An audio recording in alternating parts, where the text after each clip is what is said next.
திமுக அரசு வந்து நம்ம பிஜேபியோட மறைமுக கூட்டணியில இருக்கு. யார் யார் சொல்றதுன்னா நேரடி கூட்டணியில இருக்கு அத்தனை பேரும் சொல்றாங்க பிஜேபியோட மறைமுக கூட்டணியில இருக்காங்கன்னு.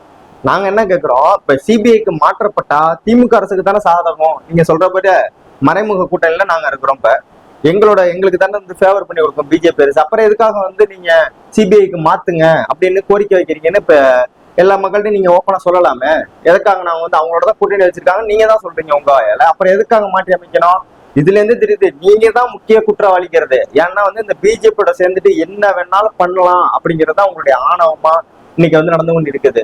உச்ச நீதிமன்றத்துல எங்களுக்கு நம்பிக்கை இல்லாம இல்ல, ஆனா உச்ச நீதிமன்றத்தையே தன்னோட கட்டுப்பாட்டுல இருக்கக்கூடிய அந்த மோடி அரசு மேலதான் எங்களுக்கு வந்து நம்பிக்கை கிடையாது. பல்வேறு நீதிமன்றங்கள்ல பல்வேறு கருத்துக்கள் சொல்லுவாங்க. இந்த உச்ச நீதிமன்ற தீர்ப்பு வந்து சிபிஐக்கு மாற்றப்பட்டிருக்கிறதுக்கு காரணம் என்னன்னா அரசியல் உள்நோக்கம் மட்டும்தான். ஏன்னா விஜயை காப்பாத்துறதுக்கான முக்கியமான வழியில ஒண்ணுதான் இந்த சிபிஐக்கு மாற்றப்பட்ட இந்த வழக்கு. சிபிஐக்கு மாற்றம் செய்யப்பட்டதுனால இந்த வழக்குல வந்து விஜயை காப்பாத்திடலாம் பாத்தீங்கன்னா நிச்சயமா காப்பாத்திடலாம். ஆனா பிஜேபியோட கூட்டணியை அமைச்சிடலாம் அப்படிங்கறத, ஒரே கல்ல ரெண்டு மாங்கா அப்படிங்கறத இந்த பிஜேபியோட முக்கியமான கணக்கு அப்படிங்கறத நம்ம புரிஞ்சுக்கணும்.